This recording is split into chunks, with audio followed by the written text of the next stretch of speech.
Assalamualaikum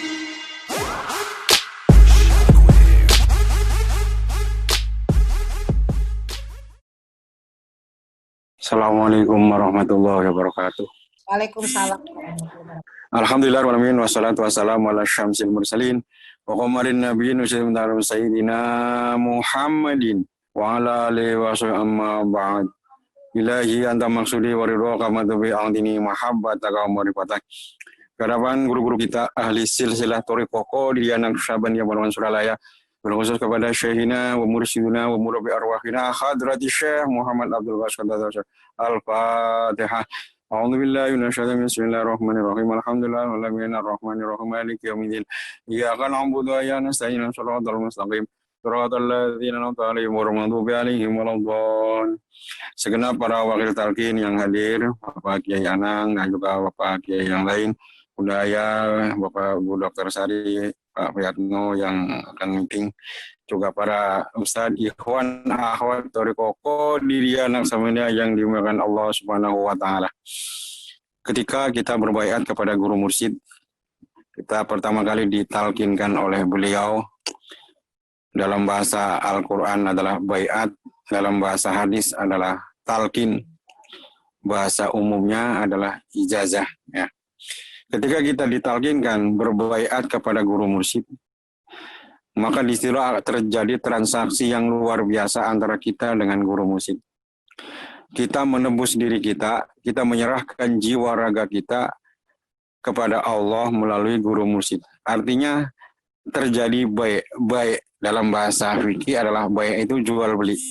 Terjadi transaksi jual beli antara kita dengan Allah Subhanahu wa Ta'ala dengan perantara guru mursyid kita. Apa yang kita jual? Diri kita. Kita jual diri kita jual jiwa kita, bahkan kita semua yang kita miliki, jiwa, raga, bahkan nyawa kita diserahkan kepada Allah. Ditukar dengan apa? Ditukar dengan surga, kebahagiaan di dunia dan di akhirat. Dalam bahasa guru kita, di sini senang, di sana senang. Inilah bahasa Al-Quran, innallaha ashtara 'alal mu'min. Sesungguhnya Allah membeli orang mukmin, membeli jiwanya, membeli hartanya untuk ditukar dengan surga.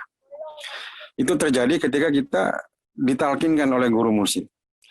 Nah, setelah kita ditalkin oleh guru mursyid, sudah terjadi transaksi jual beli, maka yang tadinya mungkin merasa kita milik kita, punya kita, itu sudah telah diserahkan kepada Allah, bisa melalui guru mursyid.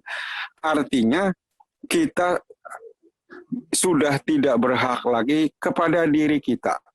Harta kita, bahkan nyawa kita ini sudah menjadi milik guru mursyid karena sudah ditukar dengan kebahagiaan dunia dan akhirat. Ya, jiwa raga kita sudah milik guru mursyid. Makanya seorang murid yang baik, yang total, serahkan ke maha guru. Nggak punya apa-apa, nggak pengen apa-apa, nggak mau apa-apa. Semuanya adalah kemauan guru mursyid. Kita juga begitu. Harta kita serahkan kepada guru. Jiwa kita, bahkan nyawa kita pun, seorang murid Thariqah harus yakin bahwa kita tidak akan meninggal, tidak akan mati kecuali atas izin guru kita. Kalau Abah nggak mengizinkan kita meninggal, kita nggak akan meninggal. Nah, itu semua terbukti beberapa ikhwan yang ditunda, kematiannya ditunda, itu semuanya atas guru mursyid. Selagi catatannya, sebagai catatan buat kita, selagi seorang murid masih dibutuhkan oleh guru, maka kita tidak akan meninggal. Maka luar biasa orang-orang yang sudah tingkat tinggi, ya semacam sekelas Abah Jagat, beliau pernah bercerita ketika beliau di Belanda di satu jalan tol, beliau lagi mengendarai mobil, dadanya sesak, nafasnya sesak seperti seakan terputus. Disitulah ya, Abah Jagat tidak ingat siapa-siapa, yang diingat adalah gurunya, Abah Aos. Ketika sudah merasa sesak, kayaknya sudah nggak kuat lagi, Abah Jagat dengan lantang berkata kepada Abah Aos yang ada di Sinarasa, Abah, kalau memang saya sudah tidak dibutuhkan lagi, saya ikhlas, Bah. Ini adalah bahasa yang luar biasa. Karena sekelas Abah Jagat tahu persis bahwa seorang murid ketika tidak dibutuhkan lagi sama guru, maka akan dipulangkan kepada Allah Subhanahu wa taala. Jadi ibarat kita ibarat wayang, ya di dalam pertunjukan ibadah wayang, selagi kita masih ada peran, maka kita akan tetap menancap di kedebok pisang. Ya, selagi masih ada peran, meskipun peran itu sedikit, meskipun peran itu sebentar, tapi selagi masih ada peran, tetap menancap di kedebok pisang. Tapi kalau sudah tidak ada peran lagi, maka wayang itu akan dimasukkan ke dalam kotak. Itulah kita murid-murid Thariqah. Selagi kita masih ada peran, selagi kita masih dibutuhkan oleh guru mursyid, kita tidak akan mati, tidak akan dipulangkan oleh Allah kepada Allah Subhanahu wa taala. Persis seperti bahasa Abah Jagat tadi.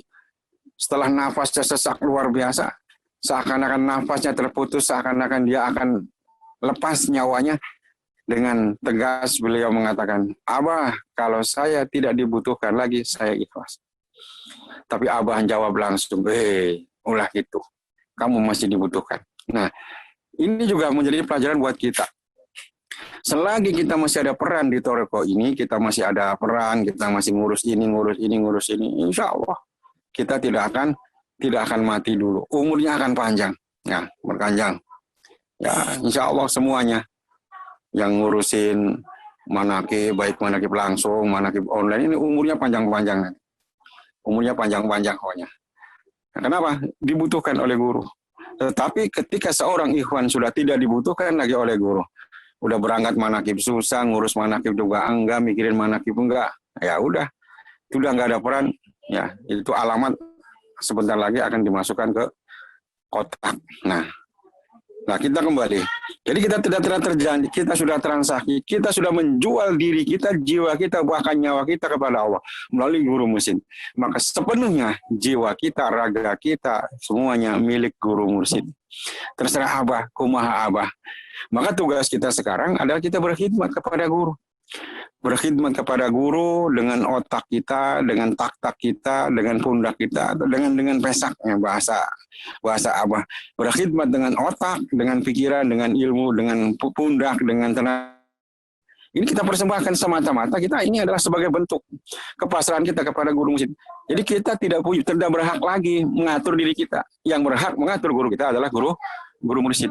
Seperti kita tadinya punya sepeda, atau kita sudah punya motor, atau punya mobil. Setelah mobil kita jual kepada orang lain, kita sudah tidak punya hak lagi ngatur-ngatur, ini gini, nggak usah itu. Ya terserah mereka pemilik yang baru. Mau diapain mobilnya, mau diapain motornya, mau diapain itu barang yang kita jual, terserah pemiliknya. Kita yang sebagai yang menjual sudah tidak berhak lagi ngatur ini dan itu. Demikian pula jiwa kita, raga kita. Kita sudah tidak berhak lagi mengatur diri kita, apalagi kita mengatur guru mursyid. Untuk mengatur guru mursyid gini-gini, emang lu siapa? Emang ente siapa? Kita ini adalah pelayan, kita ini sudah menjadi milik guru mursyid. Ya. Selagi kita menjadi selalu mendampingi guru mursyid, berkhidmat kepada guru mursyid, maka rahmat Allah, barokah, karomah guru kita akan selalu bersama kita dunia dan akhirat. Maka selalu kita jangan sampai kita mengecewakan guru. Jangan sampai kita menyakiti guru kita. Ya. Guru kita nggak akan kecewa. Guru kita nggak akan sakit hati. Tapi ini terkadang kita mengecewakan. Kadang-kadang kita berbuat yang membuat mengecewakan kepada guru. Yang membuat kita ini melukai hati guru. Nah, guru bilang A, kita malah pergi ke B. Guru bilang ke barat, malah kita ke selatan. Ini namanya mengecewakan. Kalau kita sudah berjanji kepada guru mursyid, bahwa kita ini sudah milik guru mursyid, tapi kita tidak mau diatur oleh guru mursyid. Kita menentang guru mursyid, itu artinya kita mengecewakan guru mursyid, dan juga kita telah menyakiti hati beliau. Maka yang akan terjadi dalam kehidupan kita adalah 3 hal. Ada 3 hal yang membuat akibat daripada seorang murid yang tidak menghormati gurunya. Akibat seorang murid yang tidak lagi patuh kepada gurunya, sebagai seorang santri yang tidak lagi nurut sama kiainya. Ada 3 hal akibat mengecewakan guru. Yang pertama, kalau kita mengecewakan guru mursyid, kalau kita mengecewakan kiai kita, guru kita, maka yang satu akibatnya ilmunya nggak akan manfaat. Ya. Satu akibat seorang murid yang tidak patuh kepada guru, seorang santri yang tidak mau ikut dan menurut kepada kiai, maka ilmunya tidak akan bermanfaat. Bagaimana ilmu kita seorang santri, seorang murid akan bermanfaat kepada orang lain, sedangkan ilmu yang dia miliki sendiri tidak mampu memberikan manfaat kepada dirinya. Terbukti apa? Dia tidak bisa menjaga perasaan kepada gurunya. Maka bisa kita lihat, sehebat apapun orang, meskipun dia kiai haji, profesor, doktor sekalipun, ilmunya banyak, tapi ketika dia mengecewakan guru mursyidnya, kita mengecewakan kiainya, tidak akan menjadi apa-apa. Tidak akan ada orang yang mengambil manfaat kepada ilmunya.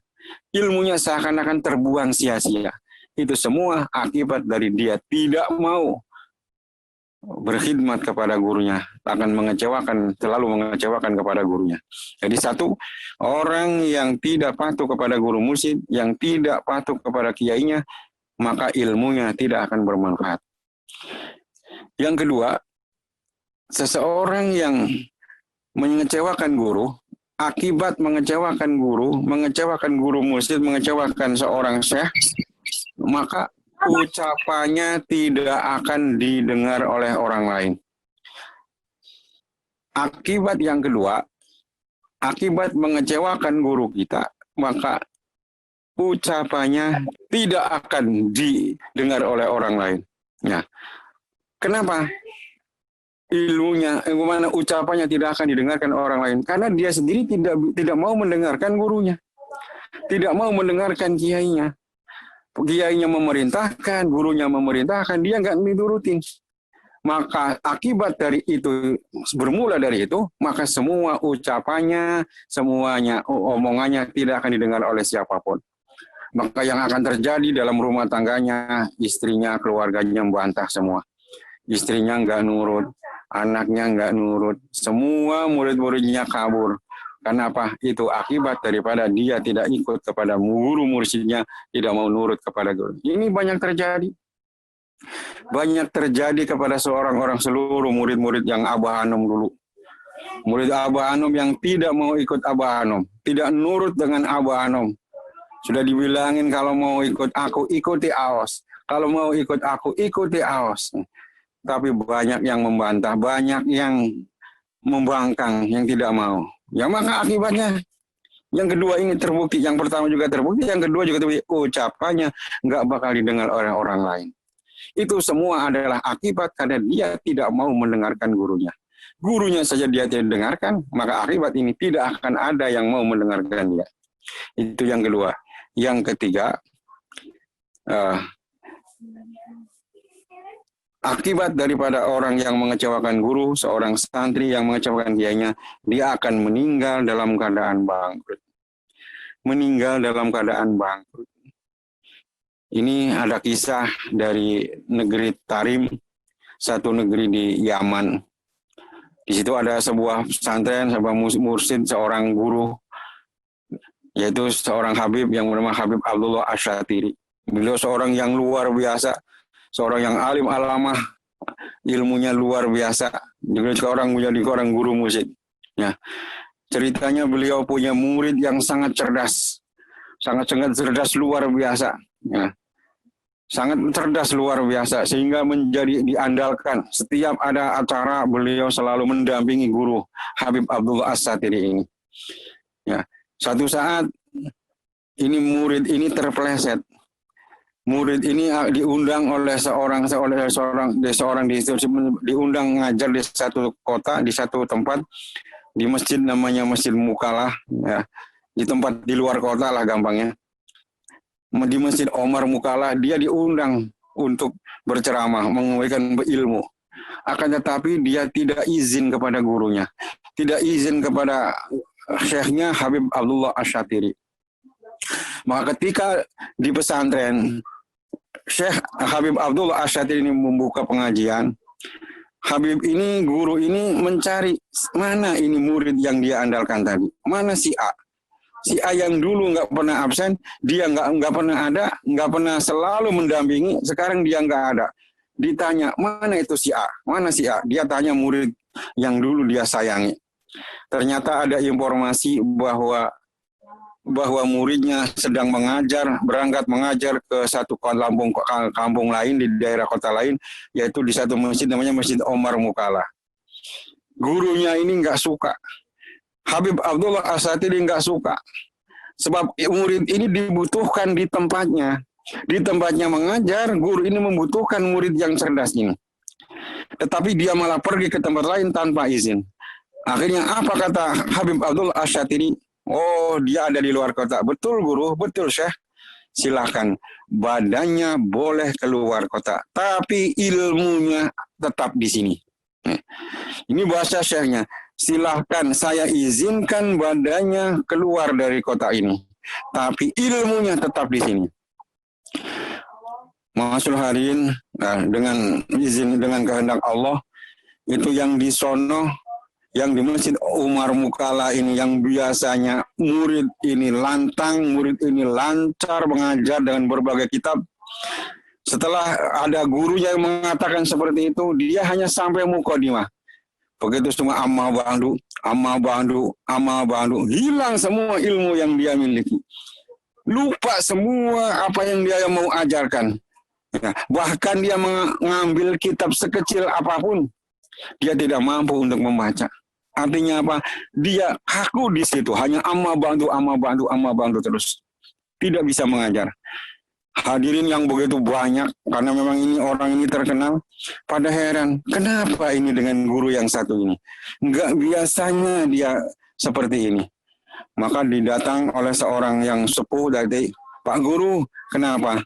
Apa yang terjadi? Kenapa Pak Guru nggak bisa ngajar seperti biasanya? Kenapa guru nggak bisa membaca seperti biasa mengajar kami? Apa jawaban daripada guru tadi? Ya, saya memang salah. Saya salah karena saya datang ke sini tidak izin guru saya Habib Abdullah Asyatiri. Kata sesepuh yang di setempat, nah inilah penyebab daripada engkau Tuan Guru tidak bisa mengajar. Saran kami wahai Tuan Guru, silahkan Tuan datang kepada guru, kepada Syekh untuk minta maaf, sungkem minta maaf kepada guru, biar semua ilmu akan kembali. Tetapi apa yang terjadi? Si murid ini bandel. Ya, dia udah tahu salah, disuruh minta maaf, enggak mau. Dia malah ngeyel, enggak, saya tidak akan minta maaf. Akhirnya apa yang terjadi? Masyaallah hadirin, ikhwan yang dia, murid yang durhaka ini, murid yang murtad ini, murid yang tidak patuh kepada guru mursyid ini, akhirnya apa? Hidupnya terlunta-lunta.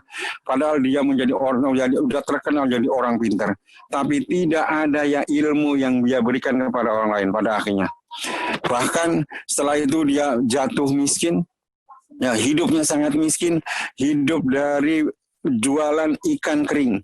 Nah, hidup dari jualan ikan kering, bahkan ketika meninggal, ketika dia mati, dia tidak mampu untuk membeli kain kafannya.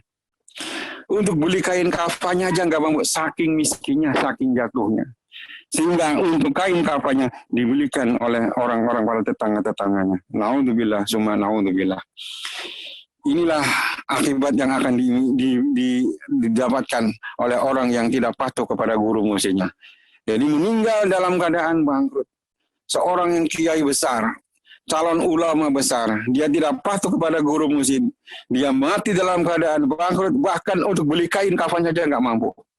Ini terjadi di Yaman beberapa tahun yang lalu, dari kabar dari sono. Ini artinya apa? Kita jangan sampai terjadi. Jangan sampai terjadi pada diri kita. Ya, kita mengecewakan guru kita, maka 3 hal yang kita akan dapatkan. 1, ilmu kita nggak akan manfaat. Yang kedua, ucapan kita nggak bakal didengar oleh orang lain, termasuk keluarga kita. Yang ketiga, akan meninggal dalam keadaan bangkrut. Naudzubillah summa naudzubillah. Ya. Kita jaga, mudah-mudahan kita selalu bersama dengan guru kita. Selalu kita khidmat kepada guru kita. Ada seorang ulama ini, ulama yang luar biasa, ya ulama yang terkenal, tapi dia sombong. Ulama ini sombong, karena dia merasa kesana kesini, tenar kemana kemana, tidak ada yang mengenal dia, selalu masyhur, lebih terkenal daripada gurunya. Akhirnya apa? Ulama ini yang terkenal ini meremehkan guru-gurunya, Ya guru-gurunya nggak dianggap, wah si Anu udah dianggapan gue kan lebih terkenal, gue lebih terpandang, gue lebih ini, lebih tajud dan lain sebagainya. Ulama ini sombongnya luar biasa. Dia melupakan guru-gurunya. Dia lupa bahwa dulu diajarkan alif bata oleh seorang ustaz, seorang syekh. Dia dulu diajarkan ngaji, dia dulu diajarkan fikih, dia diajarkan tasawuf, diajarkan tarekat oleh gurunya. Ketika dia udah melesat karirnya, dia sombongnya luar biasa. Semua gurunya diremehkan oleh dia. Maka apa yang terjadi ketika dia jatuh sakit? Ketika dia jatuh sakit, maka tidak ada obatnya. Tidak ada obat yang menyembuhkannya. Semua dokter nggak angkat tangan. Tidak ada obat yang menyembuh, ke sana kemari nyari obat, ke rumah sakit ke sana kemari, tidak ada obat. Pada akhirnya ada seorang yang luar biasa. Ya, orang ahli hikmah memberitahu ini obatnya ada di gurunya. Dia telah menyakiti gurunya, dia telah menyinggung perasaan gurunya. Inilah persis dalam Mankobah tadi. Seorang yang mau bersilaturahmi kepada Syekh Abdul Qadir, yang melihat 40 ekor kuda yang bagus, dia timbul prasangka gurunya. Prasangka buruk kepada Syekh Abdul Qadir, akhirnya dia pergi ke orang lain. Dan begitu dia jatuh sakit, tidak ada obat yang menyembuhkannya. Kesana kemari, ternyata ada ahli hikmah yang mengatakan obatnya adalah hati kuda yang dimiliki oleh Syekh Abdul Qadir. Ternyata di situ sumbernya. Ketika setelah diobati oleh kuda Syekh Abdul Qadir, maka dia kemudian orang itu sembuh. Nah, ini juga persis. Ulama ini kiai yang sombong, ini sakit luar biasa, tidak ada obat yang bisa menyembuhkannya. Ketika ada orang ahli hikmah, ini obatnya adalah maaf dari gurunya. Hanya maaf dari gurunya yang mampu mengobati penyakitnya. Akhirnya dikumpulkan itu guru-guru yang pernah mengajari dia. Orang-orang yang dulu mengajarkan dia yang ini, diajarkan, dikumpulkan. Dia dulu pesantren di mana, ngaji di mana, dia pernah baiat di mana, dikumpulkan. Ternyata setelah gurunya kumpul, telah memberikan maaf, masih juga belum sembuh. Ternyata apa? Masih ada satu guru yang dia belum datang. Ada satu guru lagi yang dia belum datang, dan itu guru itu tidak terkenal. Guru itu ada di kampung. Ya, dan guru itu bukan siapa-siapa bagi lingkungannya. Ya. Maka setelahnya guru yang satu ini diundang, dipanggil, dimaafkan. Alhamdulillah ulama ini sembuh. Ternyata apa? Inilah obat daripada penyakit yang dia derita. Makanya tugas kita sekarang, ayo sama untuk berkhidmat kepada guru mursyid. Jangan kecewakan guru mursyid, jangan menyakiti hati beliau. Ya, siapapun kita, apapun profesi kita, jangan pernah mengecewakan guru mursyid. Mudah-mudahan kita semua tetap diberikan istiqomah oleh Allah Subhanahu wa taala. Kita bersama dengan guru kita dunia sampai ke akhirat. Di sini senang, di sana senang. Terus bersama dengan beliau, nyantol bersama beliau. Selalu nyambung bersama beliau, robito bersama beliau. Pasti kebahagiaan dunia dan akhirat akan bisa kita raih dari dunia sampai akhirat. Mudah-mudahan ada manfaatnya. Wassalamualaikum warahmatullahi wabarakatuh.